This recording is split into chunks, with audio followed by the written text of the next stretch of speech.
ఓం గం గణాధిపతయే నమః. హాయ్ అండి, అందరికీ నమస్కారం. మనం ఈరోజు ఈ వీడియోలో 2024 సంవత్సరంలో వినాయక చవితి ఎప్పుడు వచ్చింది, వినాయకుని విగ్రహాన్ని మనం ఎప్పుడు ఇంటికి తీసుకొచ్చుకోవాలి, విగ్రహ ప్రతిష్టాపనకు శుభముహూర్తం ఏమిటి, పూజా విధానం ఏమిటో మనం ఇప్పుడు ఈ వీడియోలో తెలుసుకుందాం. ఈ వీడియో కనుక మీకు నచ్చినట్లయితే లైక్ చేయండి, షేర్ చేయండి, సబ్స్క్రైబ్ చేసుకోండి. ఈ వీడియో లాస్ట్ వరకు స్కిప్ చేయకుండా చూడండి. ఇలా చూడటం వల్ల ఈ వీడియో మరికొంతమందికి రీచ్ అవుతుంది. Please subscribe me, support me. Thank you for watching. 2024 Telugu పంచాంగం ప్రకారం ఈ ఏడాది వినాయక చవితి పండుగ తేదీ విషయంలో కొంత గందరగోళం నెలకొంది.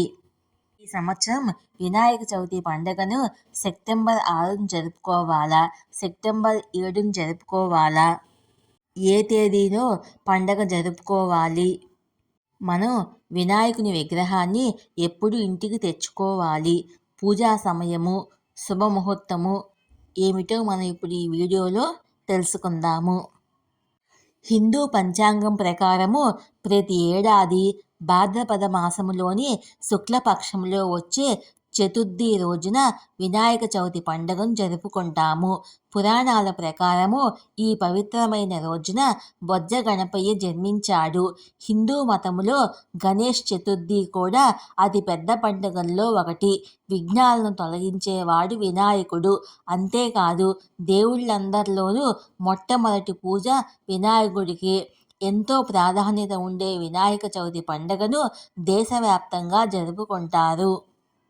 ఈ పండుగను మన రాష్ట్రంలోనే గాక ముఖ్యంగా మహారాష్ట్రలోని ముంబై, హైదరాబాదు, ఢిల్లీ వంటి నగరాల్లో వినాయక చవితి వేడుకలను అత్యంత వైభవంగా జరుపుకుంటారు.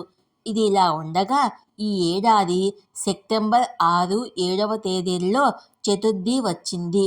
దీంతో కొందరు ఈ నెల సెప్టెంబర్ 7వ తేదీన విగ్రహ ప్రతిష్ఠ జరుపుకోవాలని, మరికొందరు 8వ తేదీ జరుపుకోవాలని చెబుతుండటంతో మరోసారి సందిగ్ధత నెలకొంది. ఈ సందర్భంగా ఈ ఏడాది వినాయక చవితి వేడుకలను ఎప్పుడు జరుపుకోవాలనే పూర్తి వివరాలను మనం ఇప్పుడు తెలుసుకుందాము. తెలుగు పంచాంగం ప్రకారము ఈ ఏడాది భాద్రపద మాసము శుక్లపక్షంలో చతుర్థి తిథి సెప్టెంబర్ 6, 2024 శుక్రవారం మధ్యాహ్నము 3:01 ప్రారంభం కానుంది. ఈ తిథి మరుసటి రోజు అంటే సెప్టెంబర్ 7, 2024 శనివారం సాయంత్రం 5:37 ముగియనుంది. ఉదయం తిథి ప్రకారము వినాయక చవితి పండుగ సెప్టెంబర్ 7న ప్రారంభం అవుతుంది. ఈ పవిత్రమైన రోజున వినాయక విగ్రహ ప్రతిష్ఠ చేసుకోవాలి. వినాయక చవితి రోజున అంటే సెప్టెంబర్ 7 శనివారం నాడు గణేష్ చతుర్థి పూజ ప్రారంభించేందుకు విగ్రహ ప్రతిష్టాపనకు అనుకూల సమయము ఉదయము 11:03 నుంచి మధ్యాహ్నము 1:34 వరకు ఉంటుంది. వినాయకుడి ఆరాధనకు మధ్యాహ్నం 2:31 కూడా శుభముహూర్తం ఉంటుంది.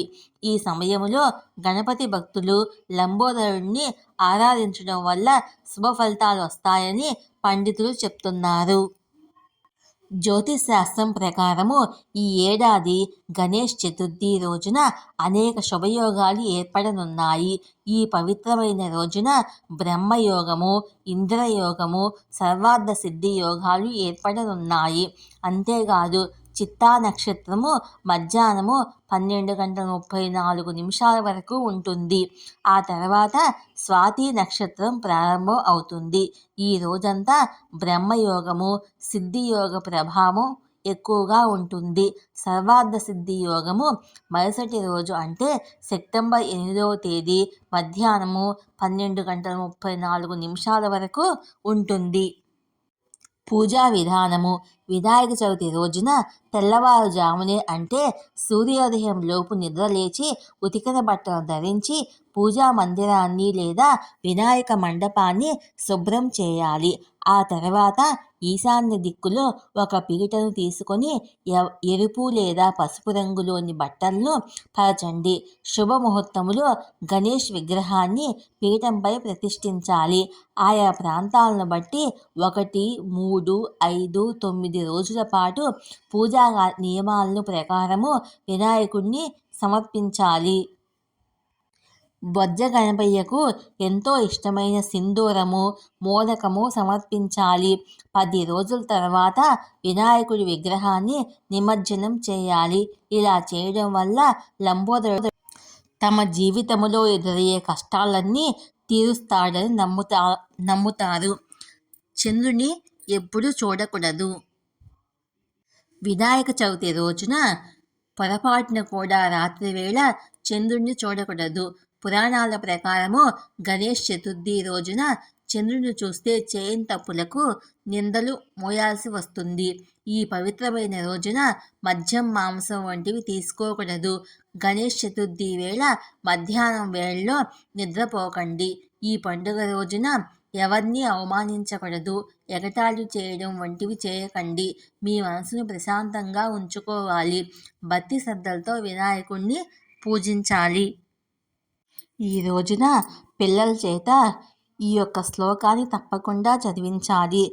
వక్రతుండ మహాకాయ కోటి సూర్య సమప్రభ నిర్విఘ్నం కురుమే దేవ సర్వకార్యేషు సర్వదా. ఈరోజు వినాయకునికి నైవేద్యంగా కుడుములు, ఉండ్రాళ్ళు, అన్ని రకాల పండ్లు, అటుకులు, బెల్లము వంటి వాటిని వినాయకుడికి నైవేద్యంగా సమర్పించాలి. అనేక రకాలైన పిండి వంటలను విఘ్నేశ్వరునికి నైవేద్యం పెట్టాలి. ముఖ్యంగా ఈ రోజున గణేశునికి గరికను సమర్పించి పూజించాలి. ఈ విధంగా చేసినట్లయితే ఆ గణేశుడు మీ యొక్క సర్వ అభిష్టాలను నెరవేరుస్తాడు. ఈ వీడియో కనుక మీకు లైక్ చేయండి, షేర్ చేయండి, సబ్స్క్రైబ్ చేసుకోండి. Thank you for watching.